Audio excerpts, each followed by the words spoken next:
Hello friends, welcome to my YouTube channel.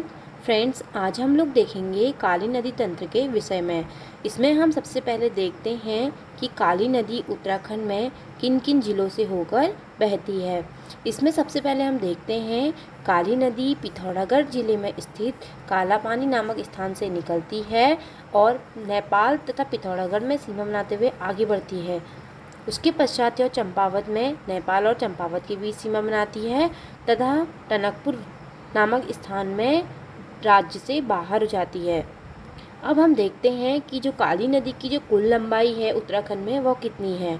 तो काली नदी की कुल लंबाई उत्तराखंड में 252 किलोमीटर है। अब हम देखते हैं कि काली नदी की जो सहायक नदियां हैं वो कौन कौन सी हैं।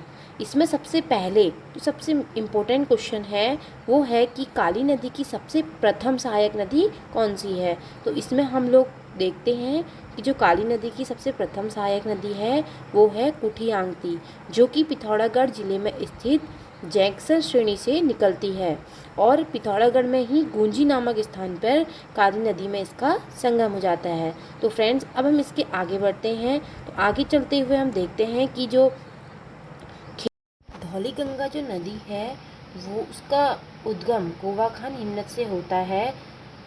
पूर्वी धौलीगंगा की सहायक नदियां दारमा और लिस्सर हैं। पूर्वी धौलीगंगा काली नदी में खेला नामक स्थान पर संगम करती है।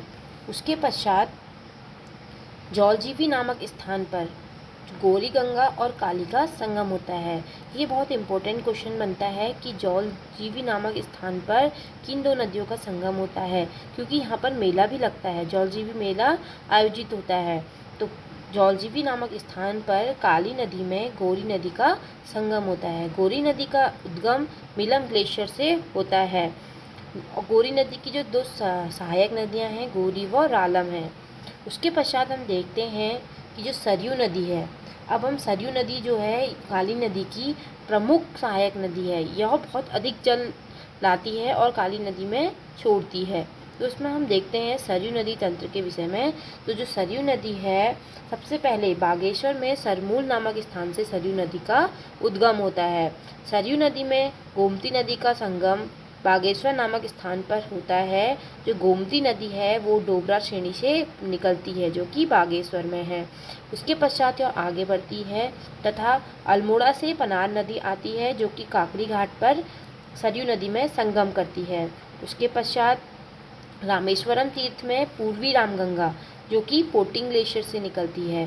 पूर्वी रामगंगा सरयू नदी में संगम करती है, जो कि रामेश्वरम तीर्थ में पूछेंगे कि किन नदियों का संगम होता है। तो रामेश्वरम तीर्थ में सरयू और पूर्वी रामगंगा का संगम होता है।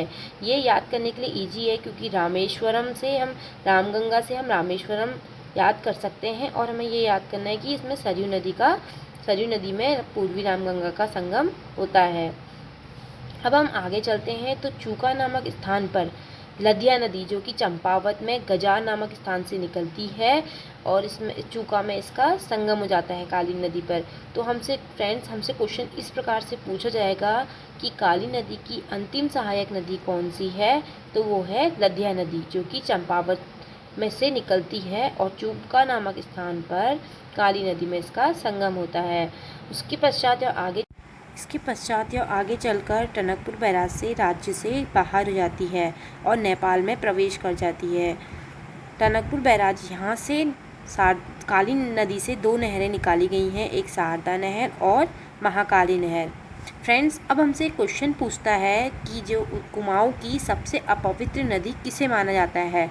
तो कुमाऊं की सबसे अपवित्र नदी जो है वो काली नदी को माना जाता है और सबसे पवित्र नदी सरयू नदी को माना जाता है। तो फ्रेंड्स, अगर हमसे ऐसे क्वेश्चन पूछे तो आंसर दे दीजिएगा कि सबसे अपवित्र नदी जो है वो काली नदी और सबसे पवित्र नदी सरयू नदी को माना जाता है। फ्रेंड्स, आई होप आप सभी लोगों को मेरी वीडियोस पसंद आएंगी, तो प्लीज़ लाइक, शेयर और कमेंट ज़रूर कीजिएगा। तो मिलते हैं नेक्स्ट वीडियो में।